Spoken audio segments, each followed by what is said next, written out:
MGC 2023 video. This is Ben Heckendorn reporting. I am walking from the parking garage of the Milwaukee City Center Hilton Hotel, and I'm walking toward MGC in the convention center, which is just north of the Hilton Hotel. I am now taking the escalator up to the Skywalk. Skywalk will lead to MGC. So I've been here since yesterday morning, which was Friday the 31st of March. We did our workshop. We did two sessions, one at 10 a.m. and then one at 3 p.m. Pretty much took all day. We actually did it over there in one of those rooms. But now that's over with, and now I'm going to MGC. It's Milwaukee, Wisconsin, the city that never stops drinking. The bustling pedestrians do not know of the excitement that is happening just in front of them at the convention center. Also, I was worried those kids were going to get hit by that red car. So they put up this thing on the windows. I think it says Midwest Gaming Classic. So all the cars driving by will want to come in, I guess. Now we come to the polka escalator. This is well, I don't know what else to say. It's a polka themed escalator. You can push a button at the bottom and the top to play, hello, you're out of focus, now you're in focus, hello, to play polka music as you ascend or descend the escalator. I heard they might remove this. I think that would be a tragedy. So this will lead to MGC over here. So MGC takes up multiple levels of the convention center, although it varies depending on year and what else is going on in the city. So this is level 2, I believe. So these are a lot of like side rooms where there's individual kind of things like, oh, there's an arcade here, or the barcade, or the garcade, all sorts of cades. Looks like there's a seminar hall there. I probably shouldn't stop in front of all these people trying to walk by. Excuse me, sir. Let's see what's going on here. I'm not sure who those people are. So yeah, there'll be like a main arcade hall, but then they'll have like individual sections like this. Like I believe this is Garcade. Yeah, there it is, Garcade. There's also the Bit-Built experience, which is kind of like what the benheck.com forums evolved into. That should be up here a little bit. Here we go, the console makerspace. All right, excuse me. It looks like they're pretty busy still. Yes. So BitBuilt is an online community of modifying consoles and making portables and stuff. They got some really cool stuff here. The big thing they love to do is take the Wii and slice it up to make it really tiny and then build all these things. Like this is like machined aluminum. It's really nice. So most of the stuff is Wii's. Oh yeah, this one's been cracked open, see? It's got the core of a Wii, and then it's made into like a miniature GameCube case. Very cool. I think they have an example over here of. Sure. Yeah, so that's the part of the Wii motherboard they cut out. And then see how they can make it fit into smaller spaces. Hopefully one of those is good. Yeah. I think this is the smallest one. It's a Wii inside of an Altoids tin, because everything is based on the Wii. You know, there are other consoles, right? Other consoles? What are you talking about? Heresy! Actually, that is a Virtual Boy. Oh, I think I saw that last year. Is this a Wii again? Yeah, oh, you have an add-in card for the CRT. So the CRTs, a lot of them, the high-end professional video monitors, they accept videos through expansion cards. That makes sense. So you made a Wii version. Someone made an open source component, an RGB card. So I took their circuit, crammed it up to the top, and I threw a Wii on it. And then this is the header that goes into the PVM. And then all the ports and the ventilation on the back. So it just slides in, and it works. The Wii is the ultimate system on a chip. Yeah. See, just fits right in. You can see the ports on the back. Very cool. Oh, this is a really small Dreamcast. That is so cool. So yeah, these guys do this kind of stuff I used to do, but they do it way better. So you can come here every year at MGC and you can see the stuff that they're building. There's always something new. like a giant Game Boy Advanced. I'm guessing this was a modified Sega Genesis. Oh, this must be a homebrew section? Homebrew heaven? Oh, I should check this out later.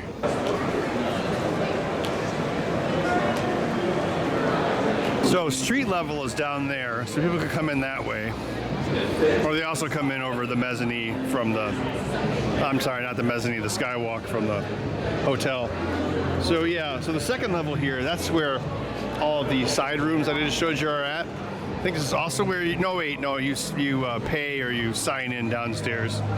But most of the show is at the third floor, which is where we're gonna go now. Oh wait, I gotta get my badge out. Okay, I ran into this random Ben Heck Show fan. How do you like MGC? It's awesome. I'm loving it, and it's great to meet Ben. What a nice guy, and yeah, this is awesome. Really cool. Cool, well I hope you find that person you're looking for. Yeah, thank you. All right, enjoy the rest of the show. I'm gonna head this way. All right. I am now heading up to the third level where all of the magic happens. Boom shakalaka. Hey, aren't you the Boom Shakalaka guy? It is correct, sir. In fact, I am. Awesome. I was talking to these folks last night. They have like a thrift store for old computers, so they try to keep stuff out of landfills. So I know LGR is here. This is going to be like Clint bait around here. He's going to love this stuff. Has he been by yet? He was here yesterday. Ah, what did he have to say? He's on the fence about that computer. What's the deal with that computer? Hey, look, it's like a much cheaper version of what I did for my workshop. Oh yeah, this is like they wanted like families to take apart controllers to recycle them or something? Let's see. Step one, blah, blah, there's all this. Got you, suckers. For some reason, there's always Teslas here on display. I think it's because Dan Lucen, the guy who runs the show, has a Tesla. Oh, there's 3 rows of seats? That's kind of cool. This is some sort of game where people try to whack each other with sticks. I'm not sure exactly how it's played, but everyone seems to enjoy it. How is this game played? So, this is called Johann Sebastian Joust. It's a game, it's a last player standing type of game. When the game starts, music will start playing. Okay. When the music is playing, when it goes faster, the controllers become less sensitive. You can move around a lot more. It's harder for your opponents to bump your controller and knock you out. When the music slows down. So it's like a musical based, what's it called with the chairs? Musical chairs kind of? Yeah, kinda, yeah. All right. And when the music goes slower, your controller becomes very sensitive. And you have to move slower. Then you gotta move slower. It also makes it easier to knock your opponents What out. happens if you don't move? Do you lose? No. Okay, so the deal with MGC is there's usually 2 major areas. There's the game area, which we're in right now. I think they call it the game hall. And then there's also the vendor hall, which is where you go and buy things. Oh, I'm in the kind of the computer museum area right now. So this is where they have all sorts of old systems set up so people can try them out. And they also have like, more modern stuff like PlayStation 5. And over there is pinball stuff. Over there is arcade stuff. I bought one of these kits like, it's either last MGC or 2 MGCs ago, the NES Game Maker. It's basically lets you make NES games, but there's like libraries and stuff so you can like rapidly prototype. And I think they give you a cartridge flasher and then also an EEPROM cartridge. Hello, waving person. I bought this a couple years ago. I haven't used it yet, but I do have it. Well, apparently this game will make me angry, so I'm going to try it out. America's Most Haunted is one of the greatest things ever created. America's Most Haunted, the greatest ghost pinball machine ever made. Yep, and the only one that needed to be made. Yeah, you have to learn the ways of ASM language. And now we're in the Nintendo land. ASM? You mean assembly? Assembly, yeah. You should just say assembly. So here's the computer museum area. There's a lot of VCF Midwest alums in this area. I got to give a circuit board to one of them. Oh, I love this. The Apple IIc with the little monitor. It looks like they've got number munchers running on it, so classic game. I would love to get one of these monitors. This one needs to be retro-brighted though. It's pretty dirty. But I think they're kind of expensive now. fairly uncommon. It's a Macintosh Color Classic. You don't see these very often. I want to say that was like from 1989. Did you build this, the giant keyboard? Yes. It's made out of a hollow core bifold closet door. And I have the other half of the bifold door, which I'm going to mock up to look like the SX64 front screen. The keys actually work. They're mechanical keys. They're made out of 3D printer end stop switches that are modified. It's a row and column matrix. And I did all the 3D design. But it's using the Commodore 64 matrix. Yes. Sneaky creeper footage of LGR. He doesn't know that I'm filming this. It's in a gray case? That's weird. The greatest, crappiest computer ever built. You made the motherboard from scratch? That's right. I built the motherboard. Oh, is it the Harlequin? The Harlequin, correct. Okay. And then I bought the case separately from Mike Delight. And this one was for the 128. That's why I bought this particular case, because it has like video port, which is not. Oh yeah, that's like the Sega Genesis model, right? It matches that. Correct. Okay. So this is a Harlequin Spectrum. Someone basically reproduced the ULA video chip in discrete logic, and they designed a circuit board that's just jam-packed with discrete logic, and you stuff it with off-the-shelf chips, including the Z80, and it basically recreates a Sinclair Spectrum. So you don't need the unobtainium ULA uncommitted logic array, which runs hot anyway. So that's basically a from-scratch Spectrum, because the keys, the metal, and the case all came from a place called Byte Delight. The keyboard is from Time Now. Oh, right. And this is their deluxe keyboard. That's pretty nice. It's not bad. The pet video, is that like a Arduino kind of chip, like a ATmega or something? I believe the video generator? It is. It's some kind of programmable IC. The Unix system. I know this. This location that MGC moved to in 2018 is cursed. Perhaps it was built on the burial grounds of a native population. So they had to show at the Sheraton for the longest time. Then they came downtown and they had 2 blizzards 2 years in a row. And of course 2020. And then the show came back in 2021. Then in 2022 they had their biggest year ever. So I guess it all worked out. It just took, what, 4 years? It looks really busy today. I wouldn't be surprised if they beat last year's attendance as well. The only real issue is this is, what is it? Yeah, it's April 1st today. So we're definitely still in the danger zone for like blizzards in Wisconsin. Atari Jaguar case. Once Atari went under, they sold the tooling to a company, and the company used the case tooling to make dental equipment. So there's dental equipment shaped like a Jaguar. And apparently it's here someplace. Oh, look at super graphics. You don't see those very often. All right, I guess this is it. This is the dental equipment that used the Atari mold. Hot rod, okay. Oh no, I just flew right into the thing. Oh, I'm dumb. Okay, now we're in the arcade section. This section isn't really as big as the other parts of MGC. Like a lot of years, there's actually probably more pinball than arcades, but there's still a pretty decent selection here. This is the box you're interested in. This is the box for me? This is the box for you. This is an engineer. Oh my God! I've always wanted one of these. Ever since I was a little boy. Yeah, this is the box you're interested in. All the weird little doodad electronic stuff. Oh, I got like a mini ATX computer here. Yeah, that's exactly what it is. Zotac. Mismatched RAM. What more could I want out of life? Hey, that's the LE version. Was this like for the edge of your garden? That's for Foo Fighters. For Foo Fighters.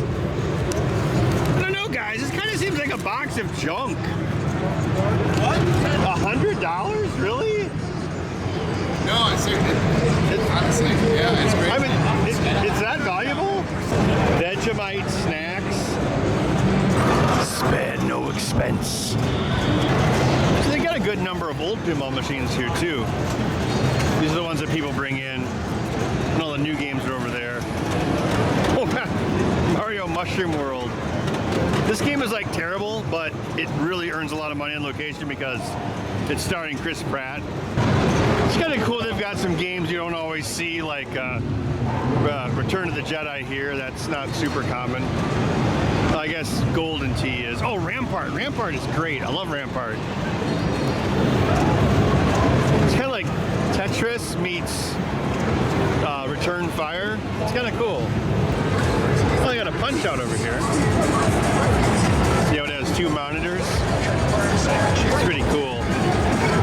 And your character is not 2 feet tall in this one. They always have a lot of picture cards here at the show. So the Mr. Fusion, this was based off a coffee maker.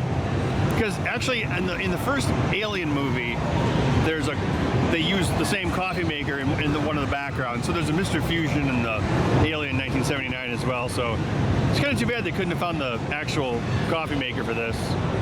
Oh well. Oh, Knight Rider, of course. Do they have the interior done up? Oh yeah, they did. Oh, they've got a love bug. Oh, it's a modern love bug. This thing was like leaking oil yesterday. They got an Ecto 1 here as well. And these are like, hey, how's it going? Are you praying to the terror dog? Oh yeah, they've got the crash cart with all the proton packs on it. That's pretty cool. Yeah, this was a Cadillac ambulance from like 58, I want to say. I think there's like a very specific year you have to use to actually make an Ecto 1. This thing is just enormous. I can't imagine trying to park this thing in New York. This is the Solid Snake Ghostbusters multiverse everyone's been waiting for. That's who you're supposed to be, right? A Solid Snake? Yeah, the crossover. Oh, you got the eye patch, so you're Old Snake or whatever, right? Or yeah. Snake. Oh, right. Yeah, it's confusing, the lore, because it's very confusing. I have the box around. Where's the, don't you have to have that horn in your head from the one game? Does he have the shrapnel in his head? That's later in the game. Oh, okay. This is the latest Stern pinball, Foo Fighters. It was designed by Jack Danger, who started out as a pinball streamer, but then he actually started designing pinball machines at Stern. He did Jurassic Park, the Home Edition, and now he's doing this. I played it yesterday. It's actually a really cool game. Lots of neat twists and turns. Let me see if I can sneak some footage here. I didn't realize anyone disliked Foo Fighters until this game was announced, and then there are people on the forums saying, Foo Fighters, poo poo. But I mean, how can you not like Dave Grohl? This is a really good game. The third Elvira game, House of Horrors. Also a Stern title. It's more or less a Mystery Science Theater 3000 game, which is awesome. It even has Torgo on the back glass. And if you look, he's got his satyr legs, which, that's why he had weird knees in the movie, was they wanted him to have like, you know, hooved legs, but they couldn't do the effect. So I like how they actually put that lore into the back glass here. Oh yeah, Iga, he's there too. Watch out for snakes. Here's the ever large Marco Stern booth. This is usually where all the booze is later on. All right, so here's the pinball vendor section. This portion here is Jersey Jack. So they've got Guns N' Roses, Toy Story, and their newest game, which is Godfather. I believe it's around the corner here. Here's the Chicago Gaming Company area. This is their latest release, Pulp Fiction. So I guess Quentin Tarantino was like, you must make it a single level game. But I think it looks really cool. Here's the spooky pinball area with their latest game, Scooby-Doo, Where Are You? Also known as the licensed America's Most Haunted. They just started production on this one. What is it? Do the surface mount soldering. Yeah. I can do this. I'm giving away my extra boards. So you can program the greatest game ever about a cat. Where Spooky makes the real money is on all the merchandising. I don't know which one I'm getting here yet. Put the boot. Yeah, Is this supposed to be 3D? Yeah, it is. Does it actually work if you put glasses on? Yeah, it does.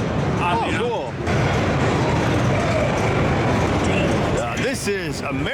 Pinball. Their latest game is Galactic Tank Force. Yeah, so this is a Dennis Nordman game. It's supposed to be like a cheesy 50s sci-fi kind of thing. Oh, this is kind of cool. They made a fake TV guide for it. Test self-reliance.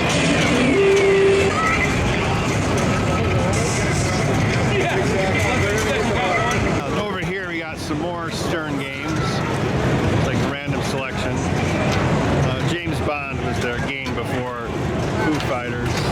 These are cute little arcades, and it looks like they have a HDMI output as well. Gotta make it worse. Why do you think I'm gonna become a hoarder? I don't think you're gonna become a hoarder. I think you already are a hoarder. Oh no! Mister, So we need I have 7 3D printers and don't see a problem with it. I only have. You said you had 7. Wait. You said you had 1, 2, 3. There's no walking this back. 4, No 5. walking this I back. only actively use 6 3D printers. No. So I've completely disproven you. Actively use. How many do you actually have? I have a resin printer I don't use, so that's 7. So Vegemite is the Malort of Australia, you were saying? I mean, that's a couple of obscure references combined, but yes, I would describe it as oily salt seasoning. The Australians. It's like the yeast they scrape off beer. I don't know how it's made. It's a waste product of beer. That making. I would believe it based on the way it tastes, but like, I mean, when I was down there, like they put that stuff on donuts. Yeah, it was gross, man. Okay, so I don't have a problem with hoarding. Now let's check out the vendor hall. Yeah, so this is right next to the other hall. Actually, this one's a lot wider. Actually, quite a bit wider. So I already did, speaking of hoarding, I already bought a, it was a vinyl album of video game music. I got Gradius. Looks like these people are having an intervention or something. Oh, I stopped by here earlier. This is like a independent publisher of stuff. Looks like everything is for the Switch. And it looks like it's like in a Super Nintendo N64 style box, but inside of it is one of these. I actually bought one of these indie games last year and haven't played it yet, so. Oh, actually I brought this one. I got Super Blood Hockey. Yeah, this is the one that I got, so. I should probably play that first before I buy anything else. There's a wrestling match? Yeah, it's all the way in the back. Oh. It's that thunder back there. I'm trying to like document the vendor area, so I'm probably gonna miss it. But yeah, they started doing that at Southern Fried Game Expo. Yeah. Oh, these are cool. Yeah, there's quite a few vendors here. So typically, like, you know, video game toys and trinkets, art, of course, a lot of games themselves. Although the price of used games has gotten kind of insane, like that Tenchu Stealth Assassins. Vectrix dust cover. I've seen that before. I think we met at Southern Fried Game Expo a long time ago, and we were talking about Zwackery. Zwackery, yes. You worked on that, right? I don't see it represented here. It is, actually. Where? Well, as you can see, I have a lot of stuff. Yep. And I do not have room for about half of the stuff, so I put out stuff on top of stuff on top of stuff. Oh, so it's under these xenophobe things? No. Because Zwackery felt like the prototype for Xenophobe. I mean, I know it was a full game, but Well, it was. There it is. In Zwackery was the first game in which I was ever called a designer. Okay. Nolan Bushnell was walking through the offices, and prior to then, they'd never called anybody on the floor a designer. This is at Williams. No, Williams are the bad guys. Oh, this was I'm at sorry, Bally Midway. But And didn't Williams buy Bally Midway? yes, they did. And my game, Arch Rivals, which was about halfway through when they bought it, paid for the buyout. Sales from Arch Rivals. If Bally Midway had hung on for 2 more months, they wouldn't have needed to sold. Oh. But anyway, back to Zwackery. Yeah. They were showing our new games. I had just finished this one. I conceived it, did all the art and everything, and animation. And as Nolan's walking by, they said, management said, and this is the designer, Brian Colin. This would have been me a designer. This would have been like, what, 87? No, 83. Really? Yes. So this was before like Rampage? This was the first game where I was called the designer. I did Rampage after this. But this was on the higher resolution hardware. It was. Okay. That they never ended up using except on this. I think all I used it for was I made the character set prettier because I was already done with the game when they introduced the hardware. Okay. They had a cabinet of this a few years ago here at MGC. Yeah, they are rare. Only 176, I think, were made. It does feel, hopefully this doesn't sound too awful, but it does feel like Xenophobe was a simplified version of this game. And you are very astute. I will say that for you. This was. I was trying not to be insulting. No.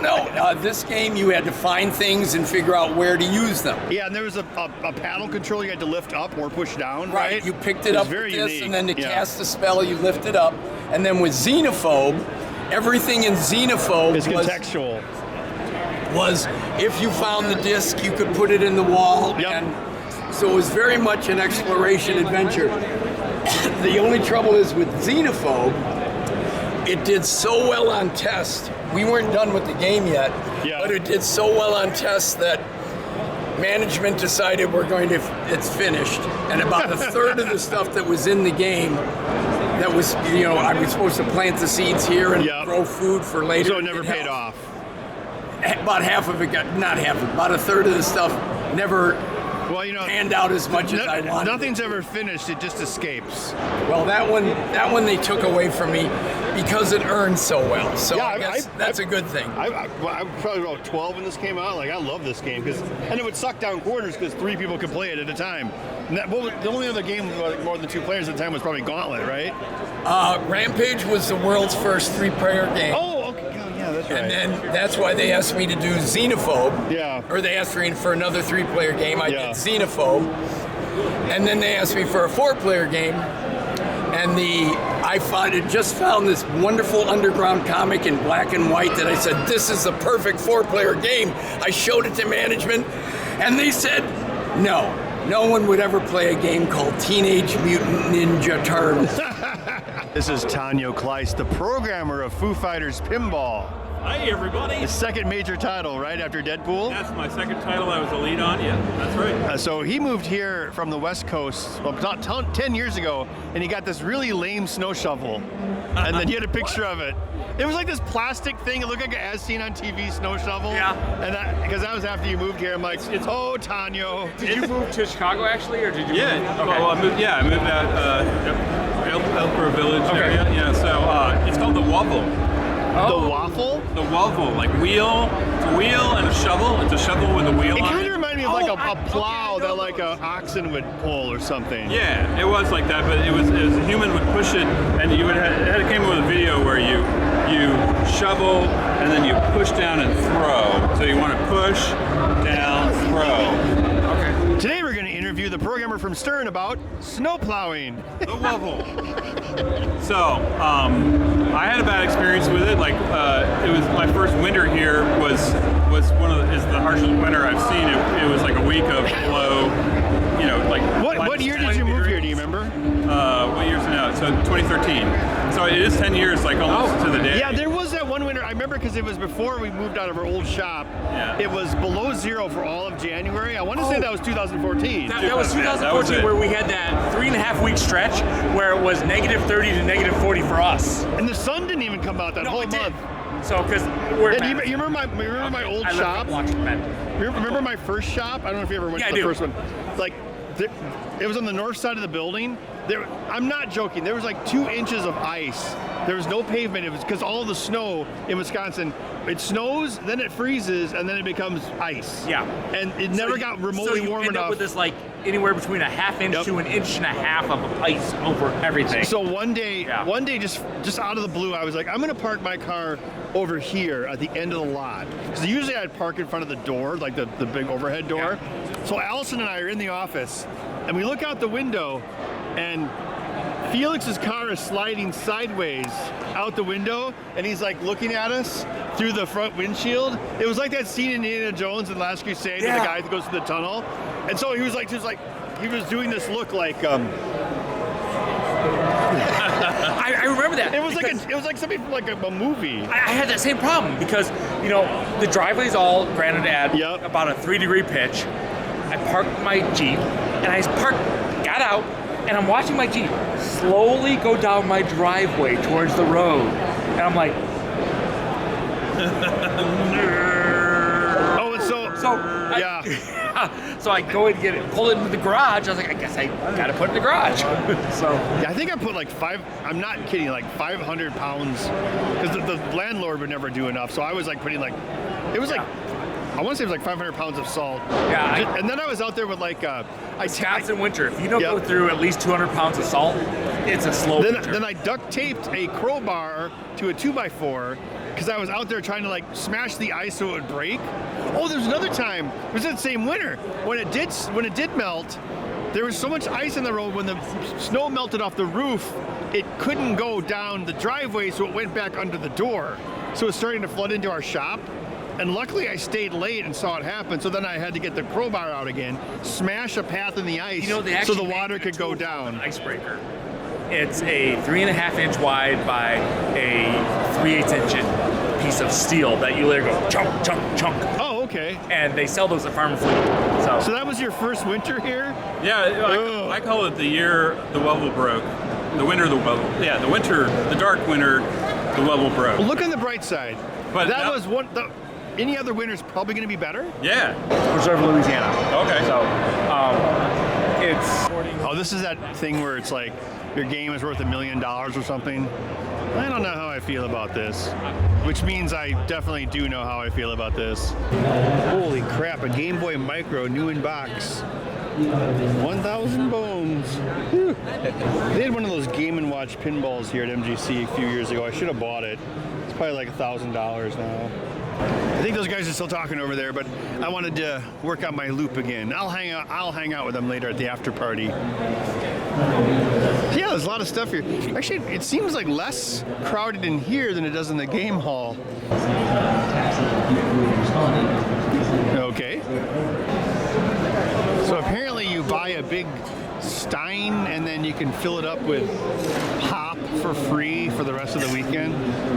It just seems like more stuff you have to carry around. These people seem to have had a good day. Huh? Ben Heck? Oh yeah, that's me. How's it going? Good, how are you? I'm all right.